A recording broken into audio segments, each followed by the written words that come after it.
Welcome into First Take. Thank you so much for hanging with us. Full house today. We got Jeff Saturday here, Stephen A. Smith, Max Kellerman. Yeah, how you doing, brother? Boy. Good to see you. How y'all doing? Good. You good?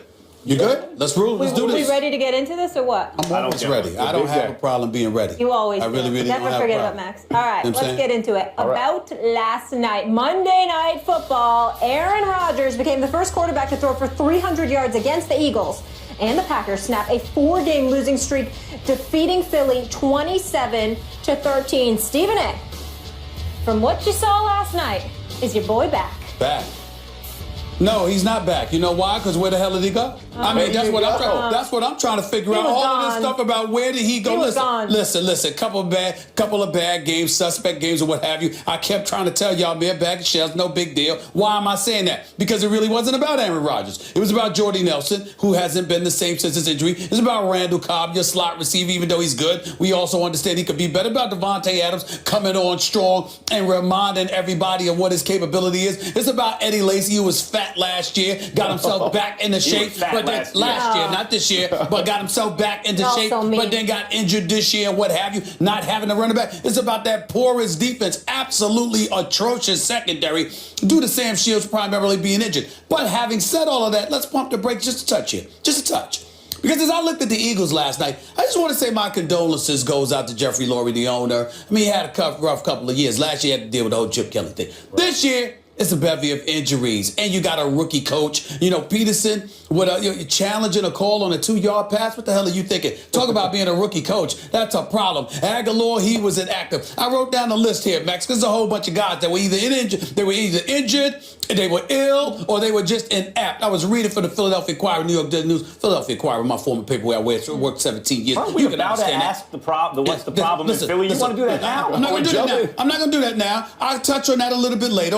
Good point. All I'm trying to say to you is this. Considering the injuries, the illnesses, and everything else, we can't really say that Aaron Rodgers, oh my Lord, what a performance.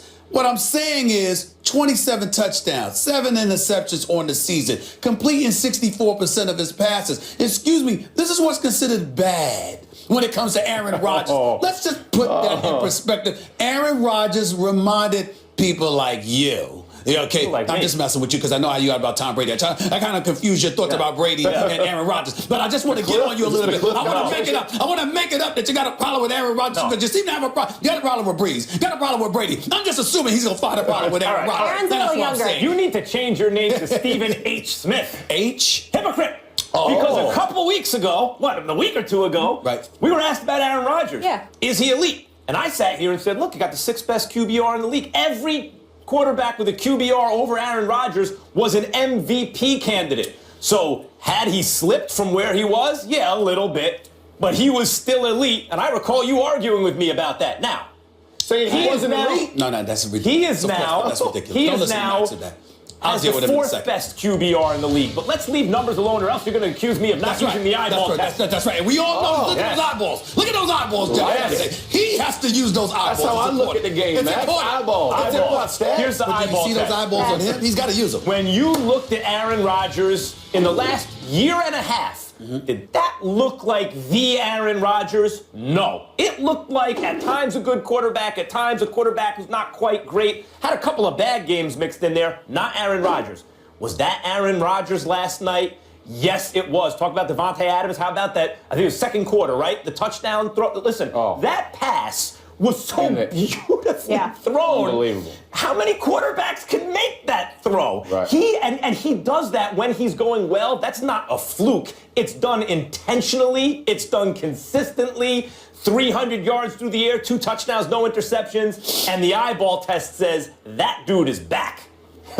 Listen, he was never gone. I understand that team has struggled, but being back means that you went somewhere. This was not all placed at Aaron Rodgers' Just taking his side. Right? The quarterback always gets too much credit for wins, too much blame for losses.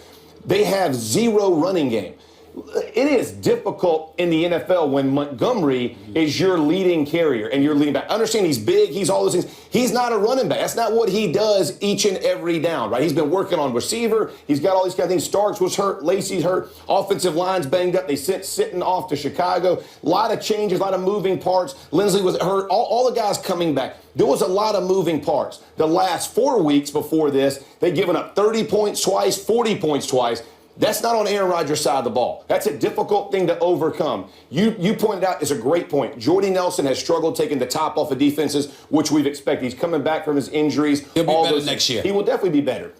He'll be better as this season progresses on. Cobby was struggling some, getting open inside, all the things that we talked about from him being a slot receiver. Adams, last night, I mean, he stepped. Listen, the ball was unbelievable. The catch was nasty. I mean, he is draped. For that thing to hit you and you, I mean, it was almost like you couldn't miss it. I mean, it was a thing of beauty that it happened, but you saw their defense. And I do agree, this is a beat-up Eagles team. I don't think you can make, grandiose statements about the Packers where we are right now. But I will say, as far as Rodgers, he always plays with a chip on his shoulder. He never felt accepted, never felt loved, however, whatever you want to talk about. But at the end of the day, that edge, that kind of defiant attitude when he said, listen, we're going to go win 6 straight, whatever it is, his team is now beginning to rally. It will be interesting to see when he plays talent, a strong team, Seahawks, he'll have the Lions the last game of the season, what it looks like then. Road, yeah. But when he had to do it last night, he did it.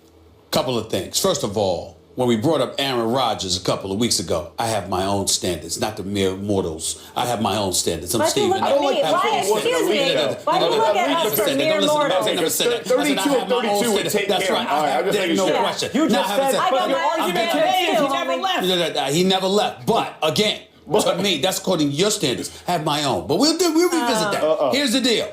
I wanted you to be in on this segment because you played with the Packers. Yeah. And one of the things we've talked about over the last couple of weeks was some of the stories emanating out of the Packers. Yeah. Defensively, Mike McCarthy, Ted Thompson was even thrown into the mix to the point where Murphy had to come out, the president had to come out and say, no changes are being made. We're disappointed, but no changes are being made. I want to know what you've made of all the talk about the Packers and their troubles in recent weeks prior to last night's game. What was your attitude going into last night's game? Yeah, I think when you looked at them from an offensive perspective, when I would talk about them the last few weeks, they have no rhythm. Right? Like offenses are built on rhythm. 3-step, let the ball go, right? Receiver's going to get open. It seemed like everything was going back to backyard football. We're going to try to extend plays, which I know they practice because I did it, right? They have drills out there where the horn blows, and they want you to extend the play another 2 or 3 seconds. The issue with that is when teams back off and make you take check downs and make you throw the ball down and make you run it to earn it, they couldn't answer that call. So when you're playing out of rhythm, it makes Aaron Rodgers look mortal, to your point, because to put that ball in when defensive backs are breaking on the ball instead of playing backwards and backing up, it's difficult to do. You don't have the run. I have a question about that.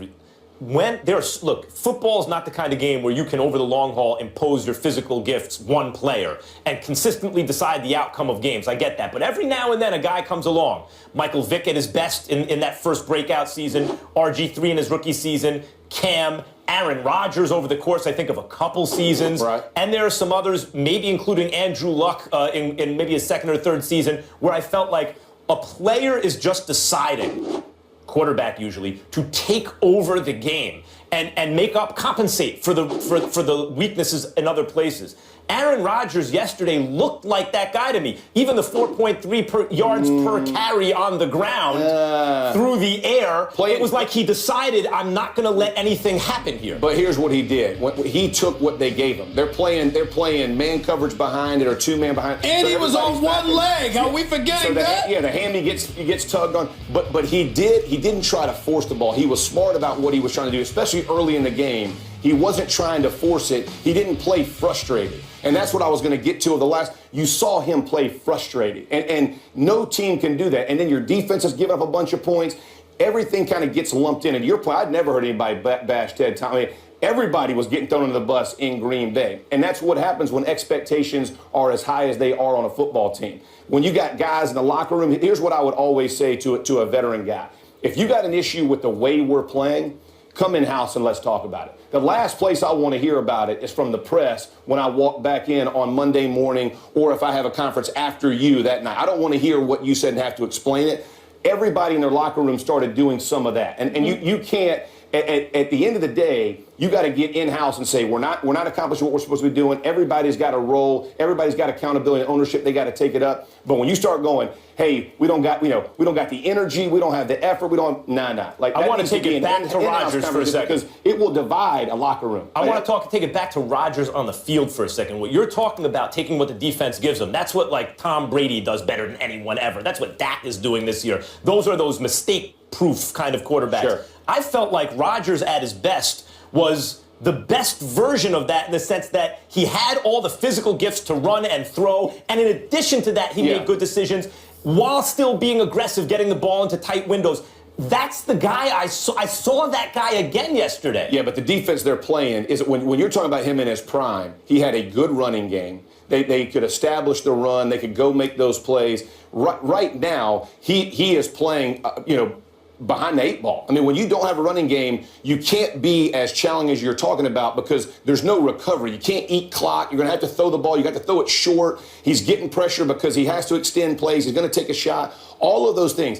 When he's aggressive, he is definitely at his best, but it requires the other 5 skilled guys to be in that same mindset. That's where your issue has been is Adams just started showing up. I mean, everybody's going to jump on the bandwagon. Yeah, he's just started to show up, right? Cobb last year had issues. This year, it had a hard time getting the ball. Jordy, they expected him to just hit the ground running. We all know receivers, ACLs, it is tough to come back from that. Man, to get out of your break, to get over the top, all those things. And now think about it from a defense perspective. You're going to play it like that. I mean, you're going to be willing to take more chances, challenge those receivers, jam on the line, try to throw off the timing, and then you see Rodgers back there patting it. It doesn't matter how strong your arm is, doesn't matter how any of that stuff is. You got to be aggressive, but you also got to understand what you're playing with from a defensive perspective. And listen, I'm going to tell you right now, the Packers early in the season, had I thought their defense was going to play that good, I'd have said this team is a 13-win team.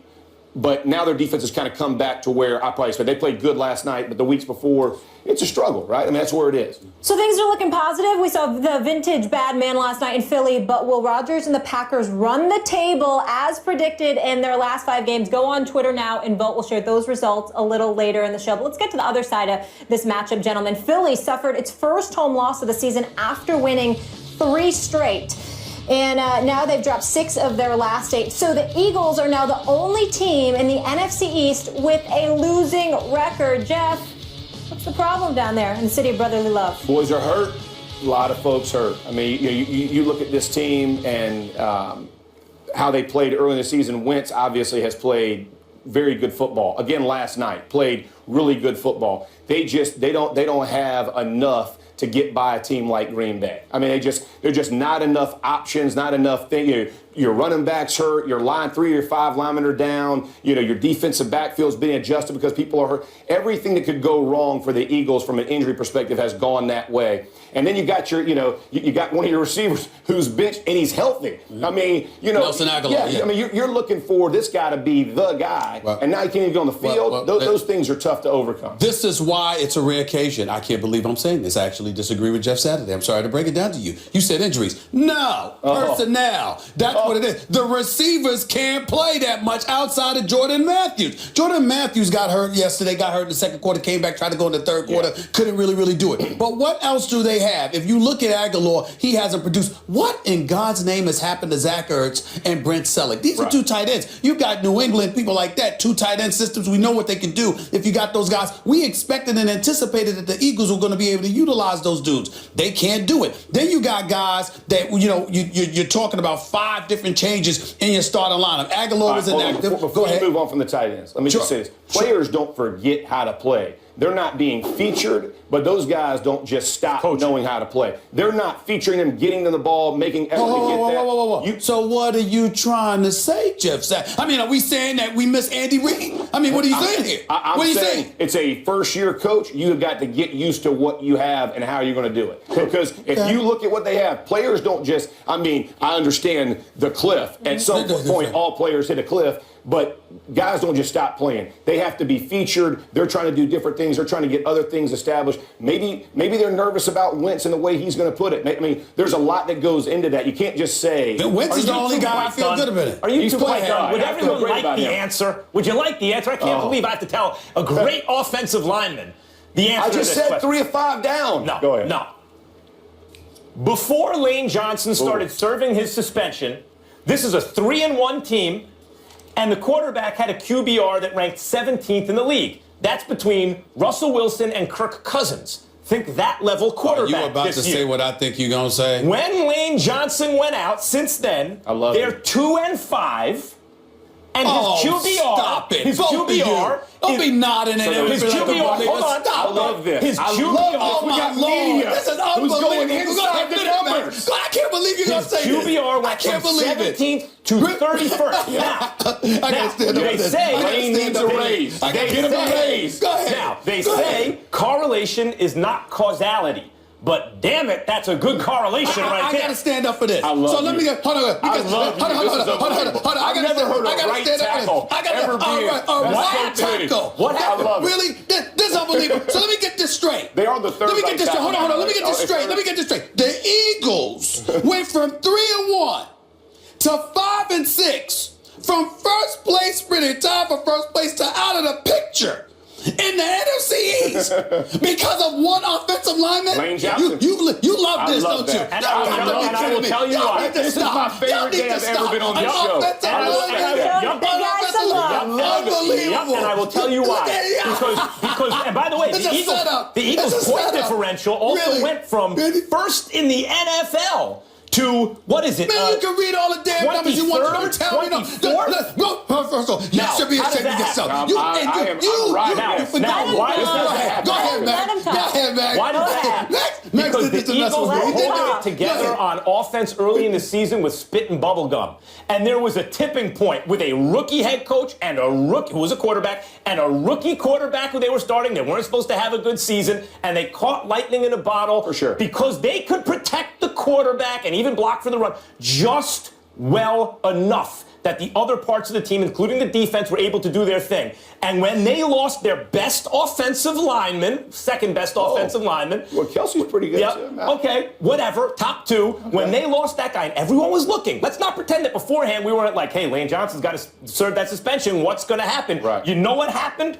All hell broke loose. It was a tipping point for this team. Jeff Saturday. I love Malcolm you. Gladwell. I've never heard Y'all are anybody- shameful. I have Y'all got never together before this show. heard This a is more unbelievable. articulate argument about offensive line play. If I had you as my agent, I would have made 3 times. I had a 3 multiplier with you putting that thing together for me. We can look at Manning's number when I'm not. I would you love on that. NFL Live That's all the time. beautiful. I watch That's you on beautiful. NFL Live all the time in sports. I have never seen you as happy as I see you right now. So I'm coming back to this show regularly now. Let's just analyze this for our viewing audience here. So let me get this straight. I'm with him. We got Carson Wentz. We got Darren Sproles. We didn't have that Ryan Matthews last time. I'm just talking about overall the season. All right. We got the Jordan Matthews. All right. We got Jim Schwartz as a defensive coordinator. We got Malcolm Jenkins and Fletcher Cox and Carwin and the crew. We got all of these dudes. Hold on. Let me get just guys. So let me get this straight. The Philadelphia Eagles, figuratively speaking, have fallen off the cliff. All right? Yeah. Because of one offensive lineman. Big line. This is what we're saying. Do you know This is what we're saying to the national audience right the here. idea of the blind side, which became, the blind side was a big deal, and the movie and the whole thing. Yeah. In fact, when Casey Joyner, the football scientist, studied this, you know what he found? It's unless you're facing an elite defensive end, right end, the left tackle is a little bit overstated their importance. The most important thing is that you're strong throughout the line. And the problem is if you have a glaring weakness on the line, the defenses will attack that consistently. And when you go from a top guy to a sub-replacement guy, that's what happens. It's hard. And the quarterback season on the I got him. Let me ask you a question. I love this. Isn't it true? And I just because I'm going someplace here, so don't give me a soliloquy. Just answer my question. Isn't it true that you have complained about the Giants' offensive line quite some time? Has that stopped Eli Manning? Has that stopped Eli Manning and Odell Beckham Jr.? Yes. Wait a minute. I'm sorry. What's their record? Or have they been winning football be better games? with a better offensive line. I'm not denying that they wouldn't be And better with a better offensive line. I am saying to you, we have lamented. Give Wentz Odell Beckham Jr. Wait a minute. We have lamented. By the way, I saw him last night. Told me to tell you what's up. The point is this: we sit up there, right? We have lamented Green Bay, New York, various other teams. We've raved about Dallas, Oakland, to a lesser degree Pittsburgh and the offensive line, but we've lamented on many occasions suspect offensive lines. Period.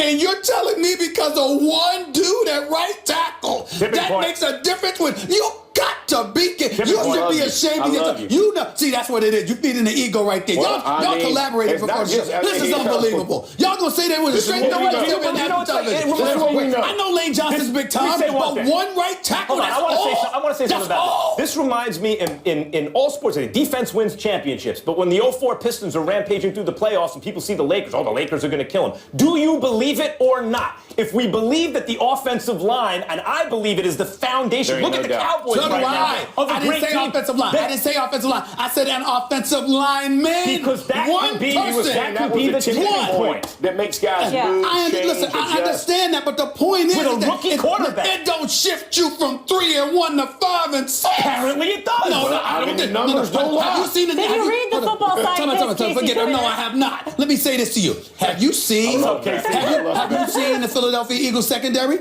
Have you seen these two guys that they have? I mean, it's a Leotis, McKelvin, and Nolan Carroll. Did you see what happened to them last night? You got Malcolm Jenkins, who's your safety. He's your third quarterback in this situation. Right. You got this kid, Jalen Mills, that's coming off the bench. You're wondering what he's going to be able to do. And he actually did a better job than the dude started for you. There's no Lito Shepard here. There's no Bobby Taylor here. There's no Troy Vincent here. The days of the Philadelphia Eagles elite secondary are over. What are y'all talking about? Don't just throw that last night all on the DBs. The defensive line didn't make hay getting to Aaron Rodgers. Fletcher Cox and them didn't do their job either. I totally get it. I told Barwin, Fletcher Cox, try to go protect against Graham and those boys. They didn't do their job. They didn't do their job. You're not wrong about that. Of course you're not wrong. You miss it. It's not the only thing. But if that's the difference, but if it's the tipping point, if that's the difference between 1 or 2 losses, even 1 loss, and all of a sudden you're 6-5 instead of 5-6, you still have a season. All right. Oh, my Lord. He goes back last end of the year, yeah. Okay, let's bring it all back. So Lane Johnson comes back. We'll see. All the things will be so much better. You got to be kidding me. All right, so Matt says Aaron Rodgers is back. You guys said he never left. Jeff, thank you so much for being with us. Bye, Jeff. Really Bye, Jeff. Bye, Jeff. Bye, Jeff. Bye, Jeff. First thing I love.